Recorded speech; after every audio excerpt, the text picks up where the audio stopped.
Տարբեր տարիքի մասնագիտության, հայացքների եւ փորձառության մարդիկ կրթվել են նորաձև շարժման շրջանակներում, այս անգամ Արտաշատում են հավաքվել։ Սա շարժման արդեն 41-րդ հանդիպումն է, եւ ինչպես վստահ են Իմ քայլը հիմնադրամում, մարդիկ հավաքվել են կրթության, ինքնազարգացման եւ գիտակից հասարակություն ձևավորելու գաղափարի շուրջ։ Հենց այդ գաղափարի զարգացմանը նպաստելու նպատակով էլ բեմում այս անգամ եւս երկու բանախոսություն է ներկայացվում։ Ներկաները նախ լսում են վարչապետի տիկնոջ, մնացել են 5-րդ դարում խորագրով ելույթը, ստանում մի շարք հարցերի պարզաբանումներ ու հետո հանգում նաև այսպիսի եզրակացության։ Մենք ինքներս պետք է վերափոխենք մեր երկիրը ու մտահոգվենք ու կարծում եմ այսօր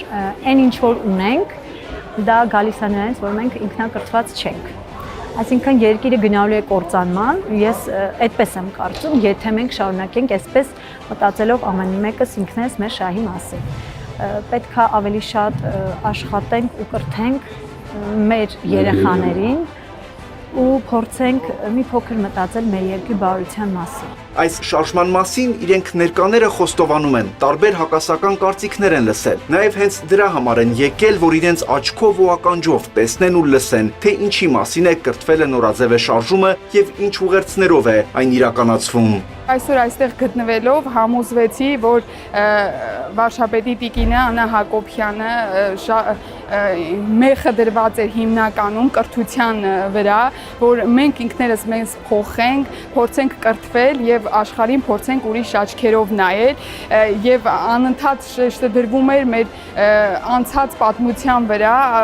մեր 5-րդ դարից սկսած մեր պատմիչների վրա, այսինքն այդ շարժումը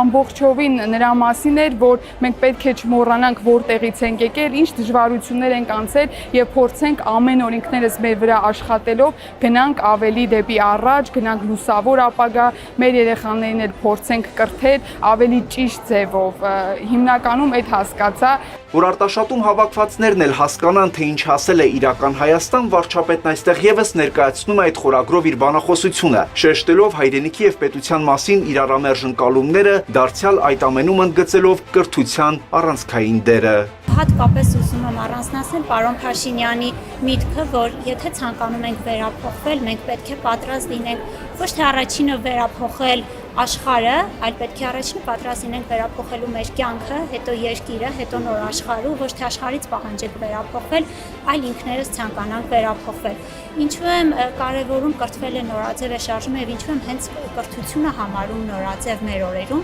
քանի որ եթե չլինի կրթությունը, մենք չենք կարող առերեսվել իրականության հետ ու ընդունել մեր սխալները։ Սա առաջին դեպքն է, երբ որ պետության առաջին դեմքի եւ առաջին տիկնոջ մակարդակով դրված է կրթությունը կարևորելու այս ուղենիշային սանդղակը, որը մինչ այս չի եղել եւ մեզնից յուրաքանչյուրը պետք է ձգտի համակայել գնալ։ Այս բանախոսություններով եւ ուղերձներով կրթվելը նորաձև շարժումն առաջիկայում նաեւ Մարալիկում, Աշտարակում եւ Մարտունիում է լինելու։ Շանթ հեռուստաընկերություն, Հորիզոն։